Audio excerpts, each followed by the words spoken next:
Podem sentar, queridos, por um instante. Glória a Deus. Eu quero que você, por gentileza, abra aí a sua Bíblia, Palavra de Deus, no livro do profeta Jeremias, capítulo de número 29. Jeremias, capítulo de número 29, versículo de número 1 ao versículo de número 11.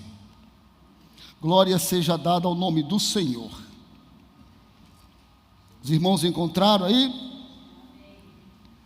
Antes de eu ler, enquanto lia em casa, meditando nessa passagem bíblica, e vocês vão entender, e eu louvo a Deus pela sensibilidade dos irmãos da música, pois os louvores, as canções, até mesmo a abertura do culto este dia, foi conduzido para algo muito ligado. E é bom quando a gente percebe que o culto está nessa sintonia, né, Léo? Salmo, as orações, os louvores, eles vão se encaixando, se cruzando, para que nós sejamos levados para um objetivo. E o objetivo é que Deus encontre em nós uma terra boa, uma terra fértil.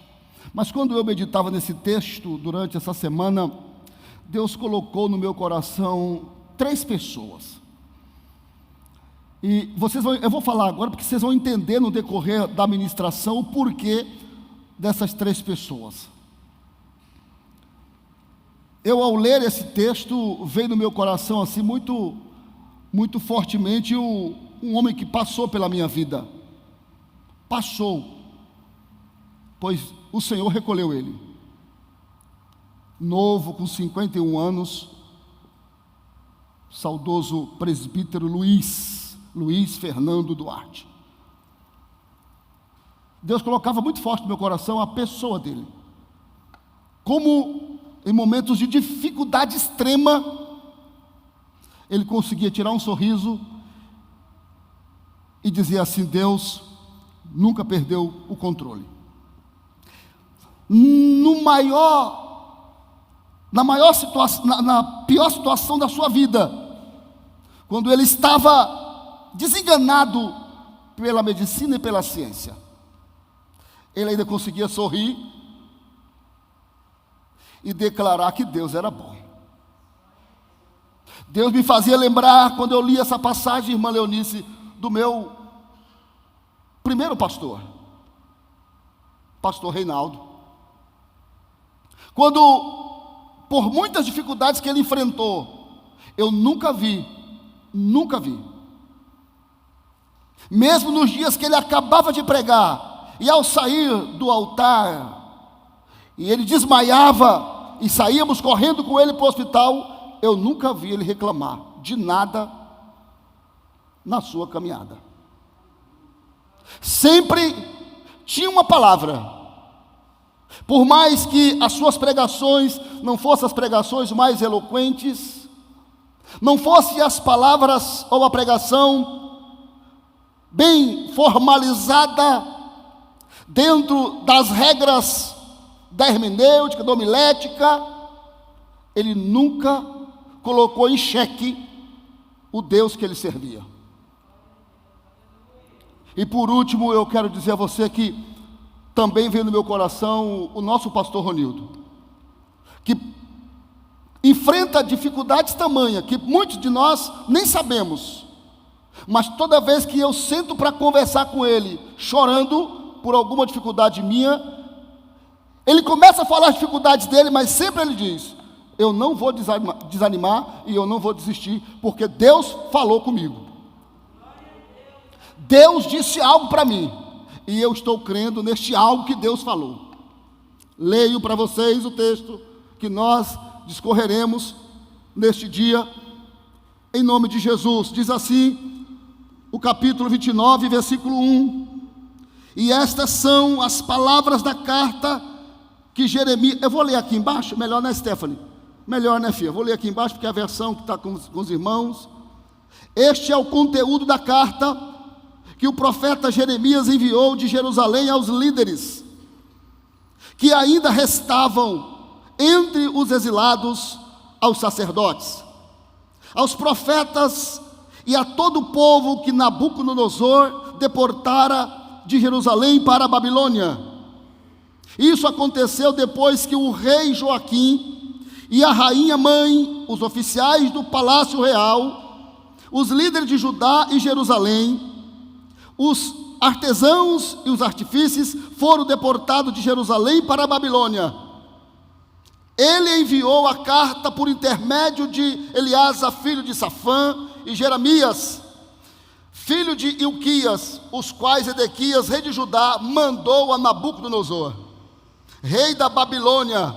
A carta dizia o seguinte: assim diz o Senhor dos exércitos, o Deus de Israel, a todos os exilados que deportei de Jerusalém para a Babilônia: construam casas e habitem nelas, plantem jardins e comam de seus frutos, casem-se e tenham filhos e filhas, escolham mulheres para casar-se com seus filhos, e deem aos seus filhos em casamento, para que também tenham filhos e filhas, multipliquem-se e não diminuam, busquem a prosperidade da cidade para a qual eu os deportei, e orem ao Senhor em favor dela, porque a prosperidade de vocês depende da prosperidade dela.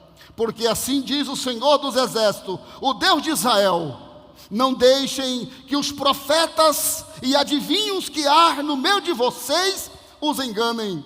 Não deem atenção aos sonhos que vocês os encorajam a terem. Eles estão profetizando mentiras em meio... Volta um pouquinho, Steph, por gentileza. Eles estão profetizando mentiras em meu nome. Eu não os enviei, declara o Senhor. Assim diz o Senhor: quando se completarem os 70 anos da Babilônia, eu cumprirei a minha promessa em favor de vocês, de trazê-los de volta para este lugar. Versículo 11: porque sou eu que conheço os planos que tenho para vocês, diz o Senhor, plano de fazê-los prosperar e não de causar dano, plano de dar a vocês esperança e um futuro. Percebeu como a leitura por si só é profunda? Quando eu estava lendo esse texto, já falaram aos irmãos das pessoas que Deus colocou no meu coração, de homens que, e tantos outros, e tantas outras pessoas, mulheres também, que dentro das suas maiores dificuldades, sempre tem uma palavra de Deus para nos dar.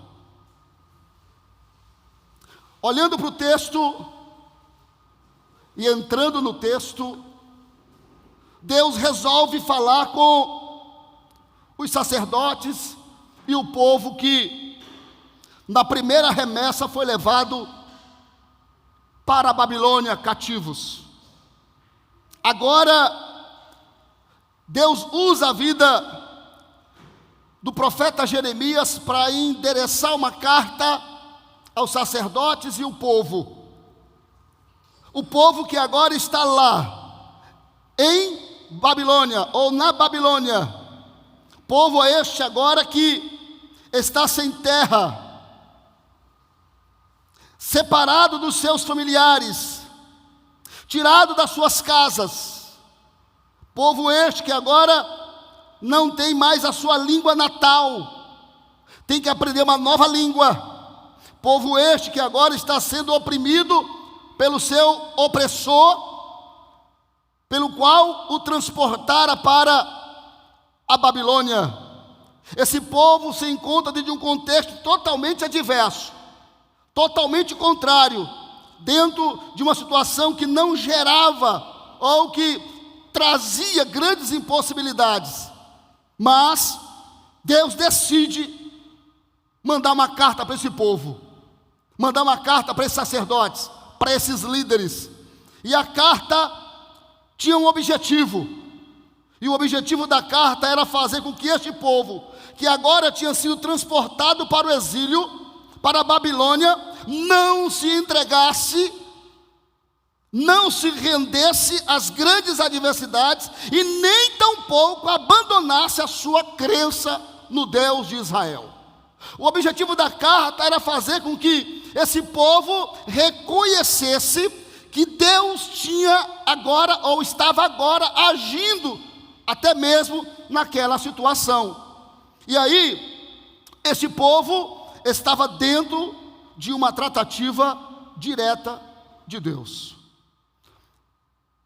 A expectativa de dias melhores precisam continuar aceso nos corações de todo o povo que crer no Deus de Israel. As dificuldades que surgem, que aparecem na nossa caminhada, não podem apagar a crença, não podem apagar e nos distanciar daquele que nos chamou. Esse povo se encontrava dentro de grandes dificuldades, e essas dificuldades aumentou, porque eles haviam se afastado de Deus, dos princípios, dos valores de Deus. Esse povo começou agora a servir outros deuses. Por isso que Deus traz essa tratativa para eles, porque o objetivo de Deus não era matá-los, não era destruí-los, mas era trazer uma restauração. Isso só seria possível, ou melhor, dias melhores só podem ser possível dentro de uma perspectiva de derrota, quando eu não deixo de continuar aos pés do Senhor. Dias melhores virão quando nós aguardamos no Senhor, pois sabemos que quem espera no Senhor são renovadas as suas forças. Está escuro, está cinzento, está impossível, mas ainda temos um lugar para estar, que é no Senhor. As portas se fecharam, o olhar de coisa boa apagou-se, sumiu, o chão desapareceu dos nossos pés, mas ainda há uma coisa a se fazer: continuar no Senhor. As águas começaram a entrar no barco, as ondas agora levam o barco para lá e para cá sem controle, mas ainda há um lugar para estar no Senhor. A notícia chegou com uma assinatura lá embaixo dizendo que não há mais o que fazer, que não há mais medicamento a dar, não há mais nenhum tratamento que possa trazer resultado. Ainda há uma coisa a se fazer: ficar no Senhor.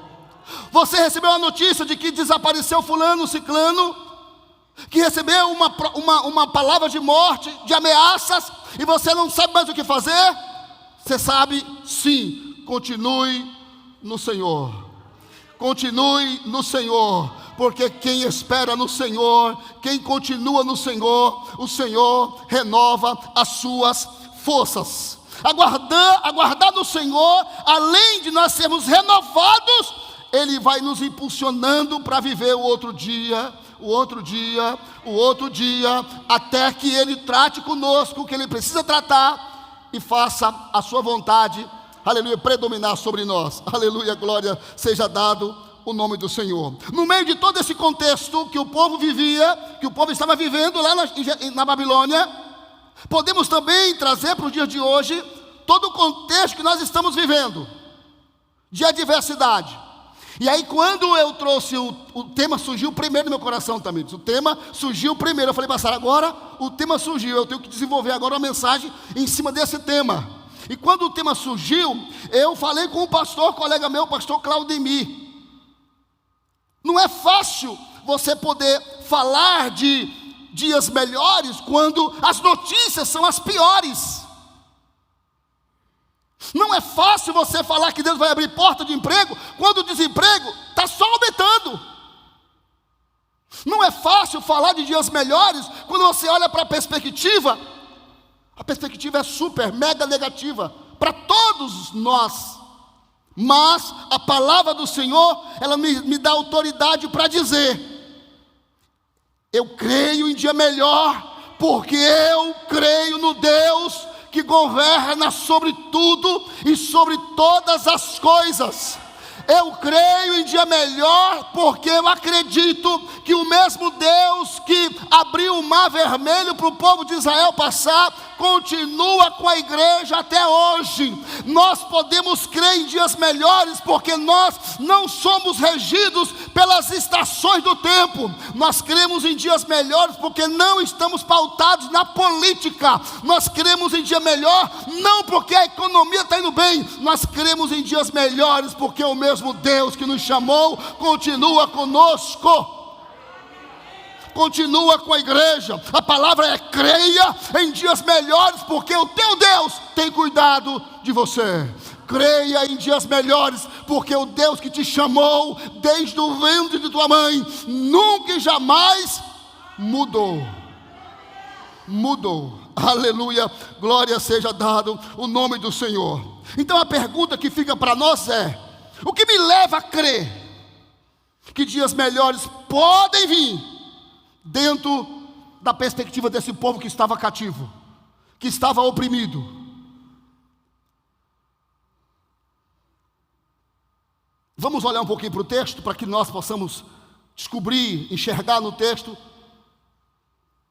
Primeira coisa que nós podemos enxergar no texto, sob a perspectiva de dias melhores virão, olha o que diz o versículo 4. Diz assim o versículo 4. Vou ler aqui até, porque a minha versão aqui, eu já li nela e eu acho melhor essa versão aqui. Diz assim o versículo 4. Assim diz, olha só o que diz o texto, a carta que foi endereçada ao povo que estava cativo, preso. Versículo 4. Assim diz o Senhor dos exércitos, o Deus de Israel, a todos os que foram transportados, que eu fiz transportar de Jerusalém para a Babilônia. Escuta essa. Para esperarmos dias melhores, precisamos reconhecer a soberania do nosso Criador. Se estamos vivendo o que estamos vivendo, é permissão de Deus. Sujeitemos a sua vontade e aceitemos o agir dele na nossa vida. Vou dizer de novo: o que estamos vivendo não saiu e jamais sairá do controle de Deus. O texto diz que eles estavam lá porque Deus fez com que eles estivessem lá. Foi Deus que permitiu. Queridos irmãos e irmãs, nós podemos esperar dias melhores, porque Deus está conosco, apesar do momento. Sabe daquele texto que diz lá em Romanos 8:28, todas as coisas cooperam juntamente para o bem daqueles que amam a Deus. Não importa se é bom, Deus coopera. Não importa se é ruim, a situação vai cooperar. Não importa se é alegre, se é triste, todas as coisas cooperam. Por quê? Porque Deus não deixará de governar sobre as nossas vidas. Nada pode impedir o agir de Deus. Ah não, isso aí é coisa do diabo. Pode até ser, mas no caso aqui não era. Porque o texto diz que foi o Senhor que fez esse povo ser transportado para a Babilônia. Tinha um porquê, tinha uma tratativa. Mas a lição que fica para nós é: você tem aceitado a soberania de Deus na sua vida? Ou quando as coisas não dão certo, você começa a reclamar e murmurar? Você tem aceitado a soberania de Deus? Ou quando aquilo que você sonha deixa de, ou melhor, não dá certo, aí você logo começa a dizer que Deus não está com você, que você sonhava tanto sobre isso, e aí parece que Deus te abandonou. Não, Deus continua soberanamente no seu devido lugar, agindo em favor do seu povo. Só que a vontade dele não é a minha vontade, o querer dele não é o meu querer. Os seus pensamentos são mais altos do que os meus pensamentos. Por isso que quando Deus está tratando com a sua igreja, muitas vezes nós não entendemos, mas a melhor coisa a se fazer é compreender que a vontade soberana de Deus continua firme e infalível sobre as nossas vidas.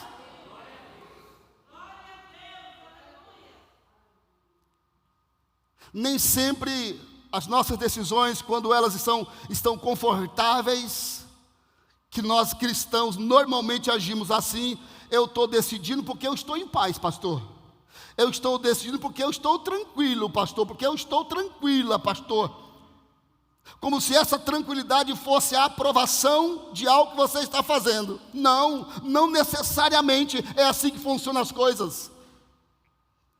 Possa ser que as suas decisões estejam dentro de uma adversidade tamanha, dentro de problemas grandíssimos, mas se Deus falou para você estar lá, continue, porque Ele tem o comando de todas as coisas, aleluia. Lembra lá de Paulo, queria ir para Bitínia, e Deus manda ele ir para Macedônia, aleluia. Ou seja, o coração dele estava tranquilo para ir para Bitínia, e aí Deus manda ele para Macedônia, e lá na Macedônia acontece um mundaréu de problema na vida dele, vai, apanha na praça pública, vai preso. Mas a melhor coisa para se estar é dentro da soberana vontade de Deus, aleluia. É melhor apanhar, sofrer, conduzido por Deus, do que a gente apanhar e sofrer sozinho, Gil, largado, abandonado. Não abra mão da soberania de Deus na sua vida. Não queira ultrapassar, não queira cortar caminho. Vivamos a vontade do Senhor. Segunda lição para nós se encontra no versículo 5 também. Se nós queremos e desejamos dias melhores, é necessário estabelecermos. O versículo 5 diz assim, olha, o versículo 5 diz assim: edificai casas e habitai-as. Olha o que Deus está dizendo para o povo: construa casas aí e se estabeleçam. Mas Senhor, nós estamos presos em terra estranha, nós somos exilados, nem a língua conhecemos. Mas Deus diz: construa casas e habite-as. Quando Deus manda essa carta falando isso, tem um contraponto, porque no versículo 8 a seguir, os profetas que estavam no meio do povo haviam profetizado mentirosamente ao povo. O contexto do capítulo 25 vai falar sobre isso. Esse povo recebe profecias do meio deles, dizendo que o exílio seria aproximadamente de 1 ano a 2 anos, que não era para se preocupar, porque ia ser rápido. E aí vem Deus, através do profeta Jeremias, fala: não, construa casas e habite nelas. Em outras palavras, se estabeleçam, porque vocês estão aí por um propósito, debaixo e sujeito à minha vontade. Não tem coisa melhor do que você estar vivendo adversidades e Deus falando: faça, porque eu garanto. Senhor, mas faça, porque eu estou contigo. É necessário se estabelecer, ainda que as perspectivas não nos favoreçam. Construir casas não é da noite para o dia. É necessário ter objetivo, é necessário ter planos e propósitos. E Deus estava estabelecendo princípios com aquele povo. Construa casas, edifique casas aí e more nelas. Vocês acham que é o tempo de vocês? Vocês acham que vocês estão aí por um tempo, que o tempo é segundo a ótica de vocês? Construa casas e habite nelas, porque o tempo sou eu que determino. Sei por quanto tempo vocês ficarão aí. Quando Deus estiver falando com você algo que parece impossível, que parece desconexo, faça, porque Ele sabe o ontem, o hoje e o amanhã. Se Deus está falando com alguém aqui para realizar algo que aos teus olhos é impossível, não tem conexão de nada, parece que não tem nada a ver com a tua realidade, faça, porque Deus é Deus que rege o estabelecimento da nossa vida. Construa casas. Construir casas fala de sonhos.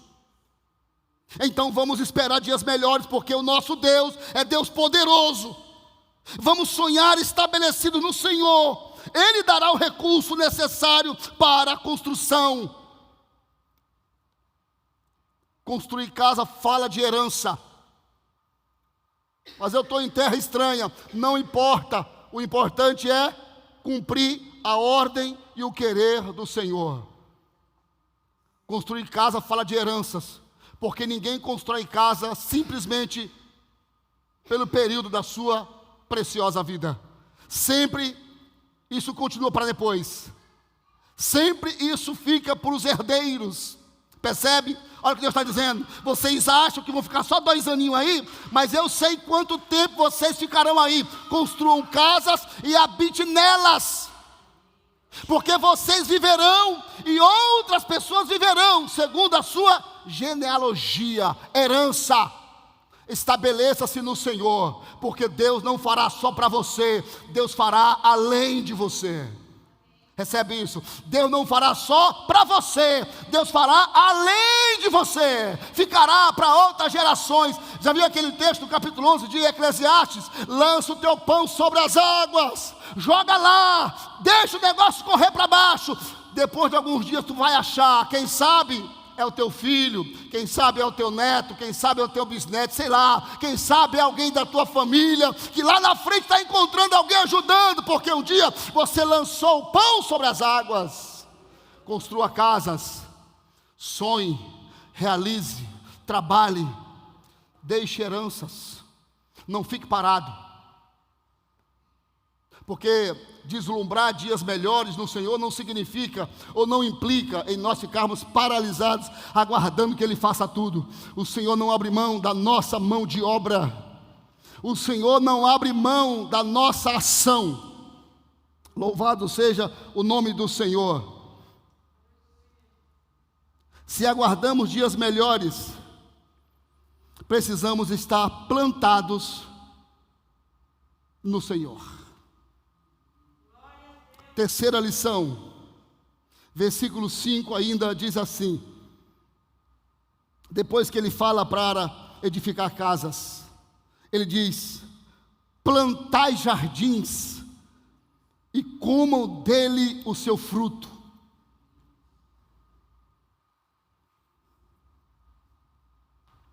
Plantai jardins. Eu estou falando de um povo, de um contexto de opressão, de prisão, de privações. E aí Deus fala, diz: olha, eu continuo soberano. Olha, construam casas.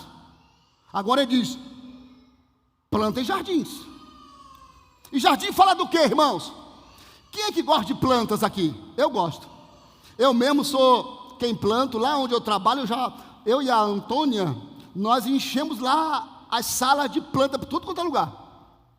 Na minha casa eu tenho plantas. Na minha mãe cheguei lá, umas plantas velhas tudo feia, uns vasos velhos tudo feio. Eu fui com minha esposa lá numa loja, compramos uns vasos. Eu fui lá, comprei terra preta, coloquei. Mudou a paisagem. Vem cá, vem cá, vem cá.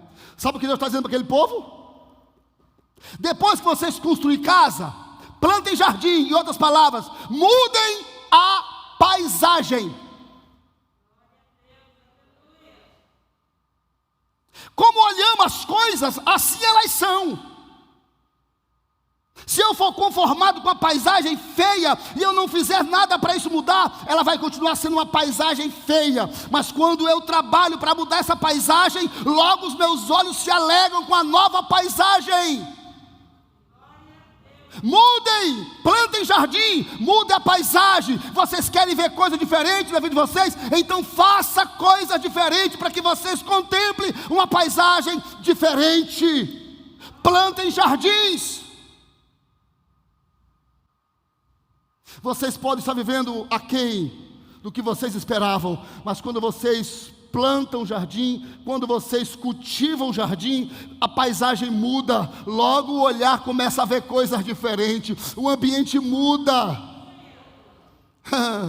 Ei, olha, Deus está dizendo o seguinte: vocês estão presos, vivendo a adversidade, plantem jardim, muda a paisagem. Aleluia, glória seja dada ao nome do Senhor. Vocês querem ver coisa diferente? Então faça coisas diferentes para que vocês contemplem. Lá no capítulo, acho que 4 de Gênesis, quando Deus cria o jardim para o homem, diz a palavra que Deus planta todo tipo de árvore, e dentre esses tipos de árvore, diz lá que Ele planta uma árvore que é boa para vista, para ver. Aleluia, glória seja dado o nome do Senhor. Deus está dizendo o seguinte: olha, quando eu coloquei o homem no jardim, eu plantei árvore porque eu queria uma paisagem bonita, para que o homem pudesse contemplar a paisagem que fosse boa para ser vista. Nós queremos ter vistas que são lindas para nós. Ao enxergarmos, precisamos fazer alguma coisa. Aplicando um pouco aqui para o nosso contexto, se a gente já se acostumou com os escombros, a paisagem que teremos ao olhar são os escombros. Lembra lá de Jerusalém? Muitos anos, os escombros pelo chão. Essa era a visão que aquele povo tinha todas as manhãs, todos os dias, ao acordar. Mas Deus precisou levantar um homem chamado Neemias para mudar a paisagem daquela cidade, para mudar a segurança daquela cidade, para mudar a situação daquela cidade. Deus conta comigo e com você, para que nós mudemos a paisagem. A paisagem está meia de conflito, a paisagem está meia de problema, a paisagem está meia arredio. Mudemos a paisagem. Plantem jardim. Jardim fala de cuidado. Jardim fala de cuidado, porque não dá para ter um jardim sem ter cuidado. Não dá para ter um jardim sem que eu entenda que eu preciso regar, que eu preciso podar, que eu preciso cortar aquilo que não é legal para o jardim. De cuidado.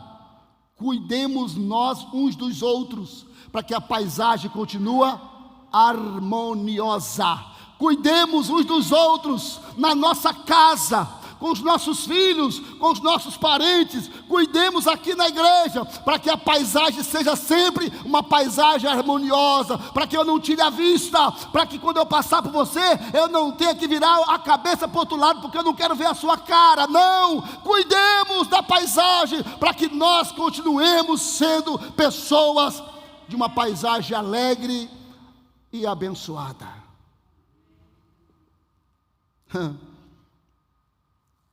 Mudar o que queremos ver fala muito, tem muito a ver com a gente. A visão é melhor quando o ambiente está arejado, está verde, está com vida. Não sei se você fala igual eu falei de manhã hoje. Olha que linda a minha palmeirinha, toda molhadinha. Chega a estar um verde mais escurecido por causa da água. Não sei se você é besta assim igual eu, mas eu sou. Eu acho tão legal isso, porque o ambiente muda, né? E como é bom você poder se alegrar com coisas simples da vida, né? Com coisas pequenas da vida. Para quem já orou para o cachorro, se alegrar com uma planta é nada, né? Coisas pequenas da vida, que eu entendo que Deus criou, e eu me alegro, porque como diz meu pai, Deus criou todas as coisas, inclusive os pássaros que acordam muito cedo, porque sabe que ele tem que buscar o que comer todos os dias, mas Deus tem os sustentado todas as manhãs. Amém?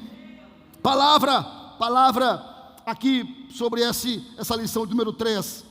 O segredo está como nós estamos vendo as coisas. Se as coisas que nós estamos vendo não estão nos agradando, nós precisamos mudar essa situação. Lá na mesa que você trabalha, lá no ambiente que você trabalha, normalmente a gente não deixa mais ou menos a nossa cara, não é, Tamires? Logo já coloca uma foto do marido, da esposa, dos filhos, né? Do cachorro, da cachorrinha. Logo coloca uma florzinha, logo coloca um enfeitezinho no computador, para dizer o ambiente que você quer, não é assim? Sim ou não? Né? Lá no escritório, o carro. Logo quem gosta de carro, coloca a roda que gosta, é a cor que gosta. Sempre é assim. Como nós vemos as coisas, é assim que elas são. Mas se eu for conformado ao ver uma coisa que não está boa, eu vou continuar vendo uma coisa que não está bem. passa pela nossa visão. Louvado seja o nome do Senhor. Quarta lição. Versículo 6. Esperamos dias melhores porque sabemos que o nosso Senhor é quem de fato estabelece a família. Olha o que diz o texto: tomai mulheres, gerai filhos e filhas, tomai mulheres para os vossos filhos e filhas.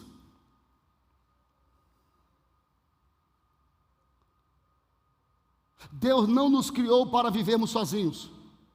Mesmo esse povo estando exilados e presos, Deus estabelece a família com eles ou para eles.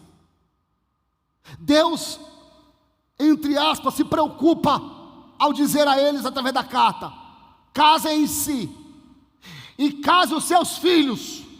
Em outras palavras, isso fala de aliança, isso fala de segurança, isso fala de ajuda, isso fala de crescimento. Deus é Deus da família. É por isso que o diabo, o adversário, o inimigo, tem lutado tanto para desestruturar, para desajustar a família, porque a família é princípio de Deus. A família é princípio de Deus. Sabe quando Jó está enterrando seus filhos, seus 10 filhos? Jó não estava enterrando simplesmente seus filhos. Jó estava enterrando a sua continuidade ou a sua história. E Deus, como é Deus de história, Ele não fala só casem, mas fala case-se e case os seus filhos, para que haja continuidade. Aleluia, glória seja dada ao nome do Senhor. Quando eu falo de aliança, família precisa ter aliança. Família tem que estar junto, tem que estar unida. Agora, aplicando para o contexto da igreja, somos uma família, sim ou não? Precisamos ter aliança, e quem tem aliança se defendem, sim ou não? No meu serviço nós nos defendemos. Quando alguém fala uma coisa lá, nós logo buscamos uma forma de autodefender, não para tampar o errado, não é isso, mas é para que não saia dali algo que vai desestabilizar o ambiente. Nós precisamos lutar um pelo outro, defendendo um ao outro. Quando vier o diabo querendo falar alguma coisa no ouvido para querer desestabilizar o ambiente, fala a palavra de Deus. Aqui não, é minha família. Aqui não, é o meu lar. É minha gente. Eu tenho aliança com esse povo. Fala de ajuda. Fala de ajuda. Nós devemos ajudar uns aos outros. Agora, se nós lá na nossa casa não ajudamos uns aos outros, na família, será muito difícil ajudar aqui na igreja, que nós chamamos de família. Já viu aquele ditado? Que família é família até debaixo d'água? Ou seja, quando um membro da família apronta alguma situação adversa e vai preso, quem é que vai lá visitar ele? A família. Sim ou não? É ou não é? Quando um desse membro dessa família cai doente e vai hospitalizado, quem é que vai visitar esse membro da família? É a família. A família precisa estar unida, se defendendo, de aliança. A família estabelecida por Deus aqui fala de crescimento. Família que é família sempre vai ampliando, não necessariamente através de filhos, é ou não é? Mas família, ela começa a crescer através dos filhos, sim ou não? Sim ou não? E aí vai se estabelecendo, vai se multiplicando através dos agregados que vão vindo, que nós chamamos de família, e a família vai aumentando e multiplicando. Deus é Deus da família. Ontem eu falava com um jovem, ele falava assim para mim, eu não vou falar o nome dele para ele não ficar com vergonha.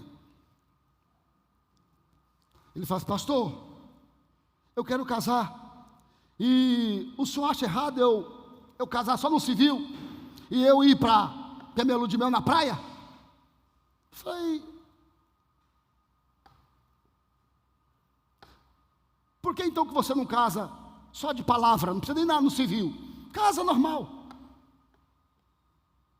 Porque as leis exigem que assim seja feito. Então, se você está se sujeitando à lei dos homens e não quer se sujeitar à lei de Deus, pediu para alguém orar por você no dia do teu casamento, você está fazendo pequeno em relação à vontade de Deus para o casamento.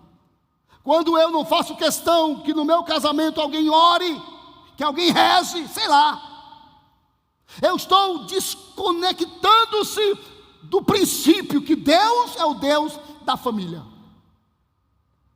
Deus é o Deus da família. Não faça nenhum tipo de evento, não faça nenhum tipo de festa ou de festividade, sem que antes você fale de Deus no ambiente de festa na tua casa. Porque casa que reconhece que Deus é o Deus da família, precisa ser este Deus centralizado nessa família. Não dá para eu fazer uma festa de final de ano na minha casa, juntamente com a família, e em nenhum momento eu falar de Deus. Deus é Deus da família, Ele precisa ser sempre visto no meio dessa família. Aleluia, glória seja dada ao nome do Senhor. Sétima lição, ou melhor, quinta lição, versículo 7. Dias melhores virão quando buscamos sempre a paz. Versículo 7 diz assim, olha: procurai a paz da cidade, para onde fiz transportar, e orai por ela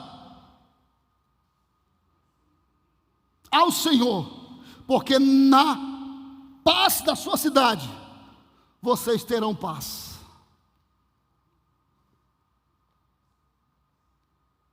Procurar paz na cidade significa: seja sempre um pacificador aonde você foi plantado por Deus. Lute para que o teu viver seja sempre, de alguma forma, ou de todas as formas, útil para promover a paz, para promover um ambiente agradável, para promover um ambiente edificado. Se você é daquele que diz, mas não é comigo, eu não vou me meter, você está fora do Evangelho. O Evangelho foi introduzido em você para que você fale, para que você se manifeste, para que você esteja inconformado, para que você se levante, para que você grite, para que você se erga como alguém que foi levantado por Jesus.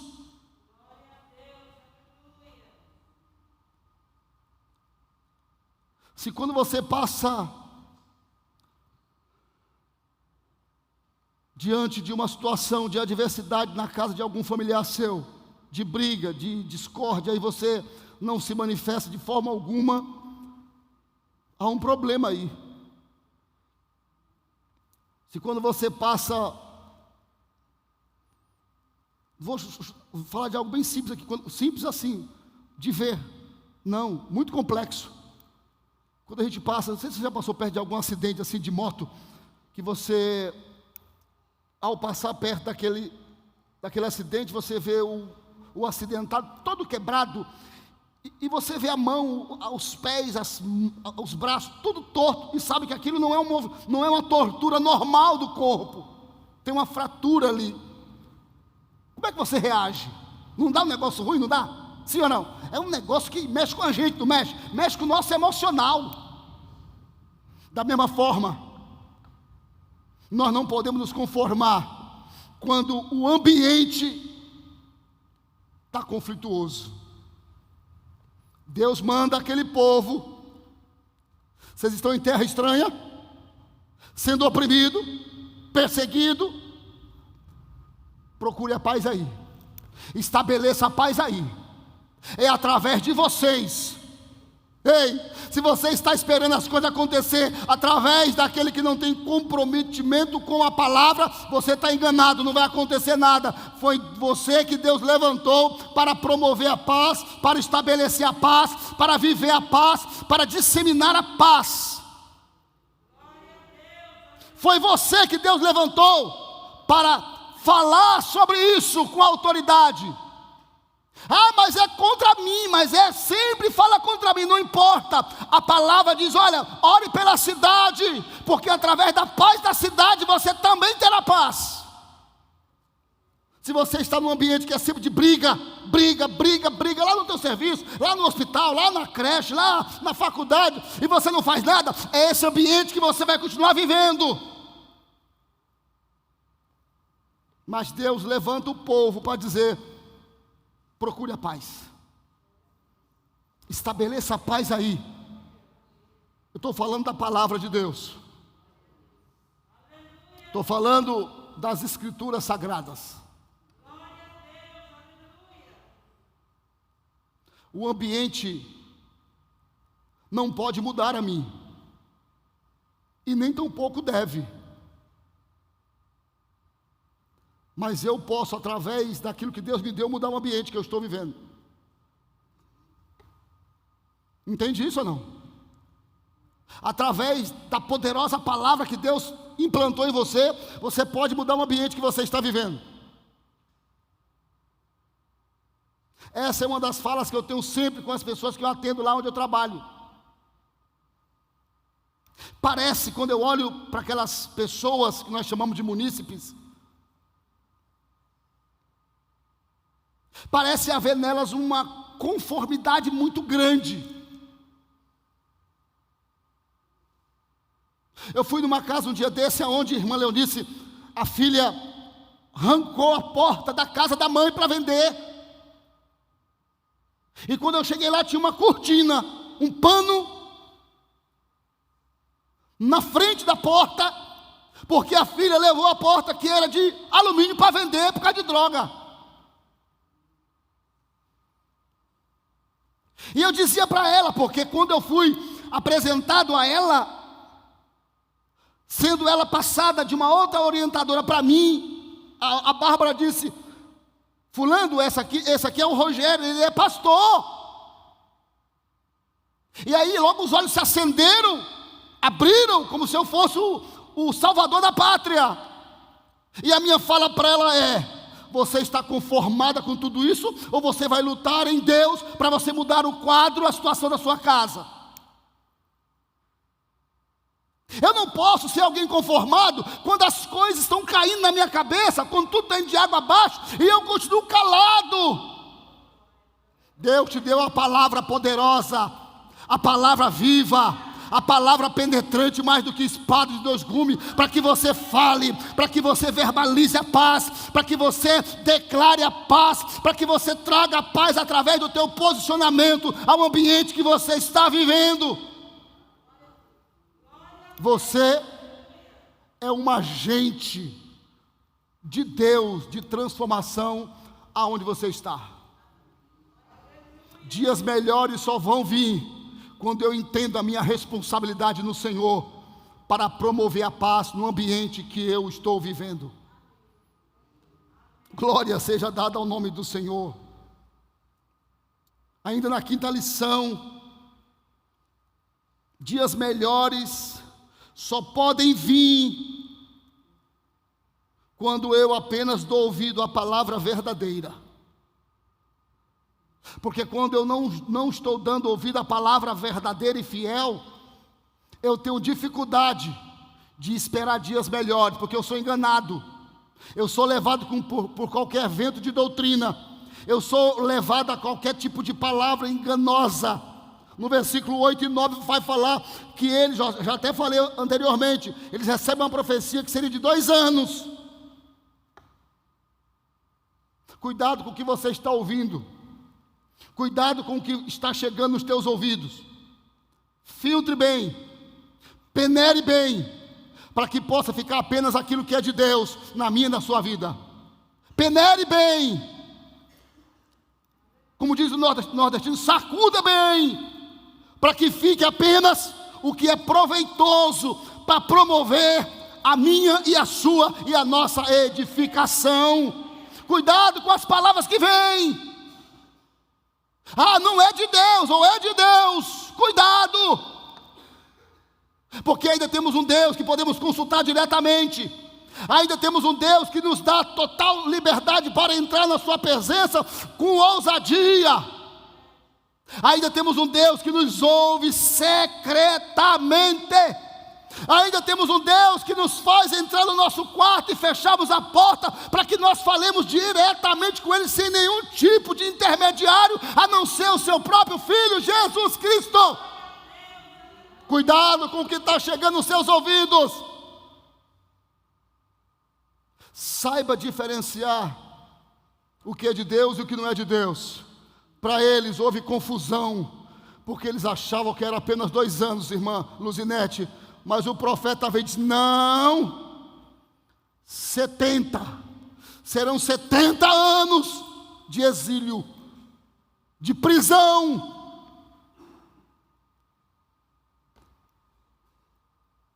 Não importa se o que nós estamos ouvindo é só dificuldade, mas se Deus está dizendo que está conosco, Deus está conosco.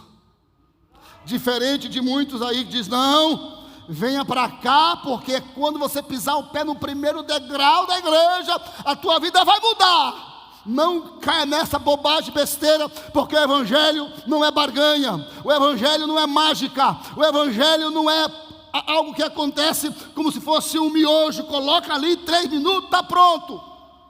O evangelho é processo. E quando eu trouxe o tema sobre a questão de dias melhores virão, é quando a gente continua no Senhor, dias melhores virão. Por quê? Porque a noite pode ser muito chorosa para muitas pessoas, e pode ser uma noite muito longa para muitas pessoas, mas quem continua no Senhor, vai raiar um dia sobre a vida de cada um de nós, e quando o dia raiar, nós saberemos que Deus passou conosco toda aquela noite, e o dia vai ser muito melhor do que a noite. Teremos uma visão muito melhor, muito mais ampla sobre o que nós estamos vendo.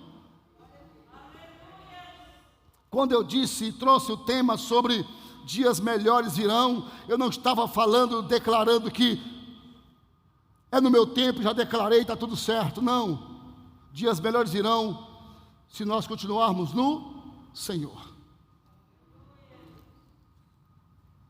Terminando, 6ª lição e última. Dias melhores virão quando reconhecemos os nossos erros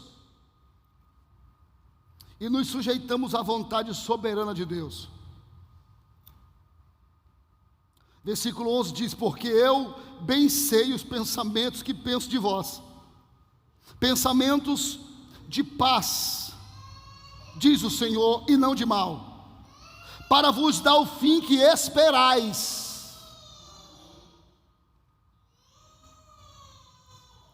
Vocês se distanciaram de mim, vocês se afastaram de mim, buscaram outros deuses, outros senhores. Transportei vocês para o exílio babilônico, e eu estou dizendo para vocês que mesmo vocês se afastando de mim, eu não me afastarei e não me afasto de vocês, mas eu tenho uma tratativa para que vocês continuem sendo tratados, para que vocês realcem no coração de vocês e acendam novamente a chama de continuar crendo e confiando em Deus, porque eu sei o pensamento que eu tenho pensado para vocês, e o que vocês acham que é de mal, não é de mal para vocês, porque o que eu tenho pensado para vocês, não é o que vocês acham que é de mal, é de bom, é de bem, porque eu quero um futuro para vocês diferente. Logo eu entendo que se eu quero viver dias melhores para o Senhor, eu preciso reconhecer os meus erros, me quebrantar diante do Senhor, para que Ele possa restaurar a minha vida, para que Ele possa me dar um fim melhor nele, através dele, porque Ele é o único que sabe como tratar a minha vida e a minha estrutura. Você quer um fim diferente para você? Não foi o povo que formulou ou formalizou um final para eles, foi Deus. Mas Deus não deixou de exigir daquele povo algumas posturas, algumas condutas. Porque eu bem sei os pensamentos que penso de vós, diz o Senhor. Vocês podem não estar entendendo nada, mas o que eu penso a respeito de vocês não é para mal, é para o bem, diz o Senhor. Estão vivendo uma noite de choro, mas não é o que eu quero para vocês, para a vida toda. O que eu penso para vocês são noites, são dias, são momentos de alegria. Porque o que eu penso para vocês não é coisa ruim, não é coisa do mal ou má, são coisas boas para dar a vocês o fim que vocês esperam. Qual que era o fim que eles esperavam? Ser livres, ser soltos, ser libertos, voltar para casa. E aí o autor, eu vou terminar, não está escrito aqui, eu vou terminar lendo a Bíblia, dizendo assim, olha, versículo 12: buscar-me-eis e me achareis, quando me buscardes de todo o vosso coração. Buscar-me-eis e me achareis, quando me buscardes de todo o vosso coração. Então diz o Senhor, eu serei achado de vós, e farei voltar os vossos cativos, e congregar-vos de todas as nações, e de todos os lugares, para onde vos fiz, para onde vos lancei, diz o Senhor, e tornarei a trazer-vos ao lugar de onde vos transporteis. Só tem um meio de nós vivermos dias melhores, se a nossa vida estiver no Senhor, buscando o Senhor de todo o nosso coração, de toda a nossa alma, com toda a intensidade do nosso entendimento, do nosso ser. Essa é a oportunidade que Deus nos dá, para que nós nos rendemos a Ele, para que nós nos prostremos a Ele, e reconheçamos os nossos erros, as nossas miserabilidades, os nossos pecados, as nossas ruínas, aleluia, que nós nessa manhã, nesse dia, nessa noite, nessa madrugada, não sei a hora que as pessoas vão assistir esse culto, ver essa palavra, é o dia, é o momento que Deus reserva para nós, para que nós quebremos-nos diante dEle, e nos humilhemos, para que Ele possa ser achado por nós, ou encontrado por nós, e Ele nos dê perspectiva diferente, nos mostre realidade diferente. Esse é o dia que Deus preparou para nós, rasgarmos não as vestes, mas rasgarmos os nossos corações, e reconhecer que o mesmo Deus que começou a obra lá no começo do capítulo 1, versículo 4, mais precisamente, continua trazendo o povo para um concerto, porque o que Deus espera e tem para nós é coisa boa. Isso aqui eu não estou falando como algo motivacional, é o que Deus tem e quer para nós, mas antes exige de nós humilhação e sujeição. Deus te abençoe nesse dia. Deus te abençoe nessa hora, aonde quer que você esteja, que está nos vendo pelas lentes da câmera, através de um celular, de um computador, de um iPad. Este é o dia que o Senhor reservou para nós, voltarmos para casa diferente de como aqui chegamos. Possa ser que cheguemos aqui achando que nós estávamos bem crentes, possa ser que nós cheguemos aqui achando que nós estávamos bem santinhos, mas Deus vem e aponta o dedo dele na nossa cara para dizer: é necessário vocês voltar inteiramente para mim. Sujeitai-vos, pois, a Deus. Sujeitemos ao Senhor, nos curvemos, nos humilhemos. Chega do conformismo de achar que está tudo bem, no sentido espiritual, porque Deus espera mais de nós. Deus espera mais de nós, porque Ele sabe que nós podemos entregar mais do que temos entregue. Deus espera mais de nós. Eu vou dizer aqui algo bem claro para nós: Deus não espera de mim porque eu tenho uma carteirinha. Deus não espera de você porque você tem uma carteirinha. Deus não espera de nós porque temos uma função de liderança na igreja. Deus não espera de nós porque eu tenho um cargo na igreja que me faz fazer. Não, Deus espera de nós quando nós somos desprovidos dessas credenciais, simplesmente porque somos o seu povo, simplesmente porque somos os seus filhos. Fique de pé, por gentileza.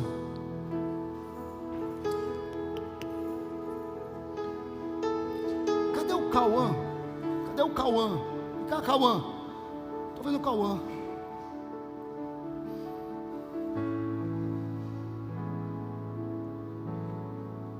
Que você louvou por último, Cauã. Vamos louvar juntos?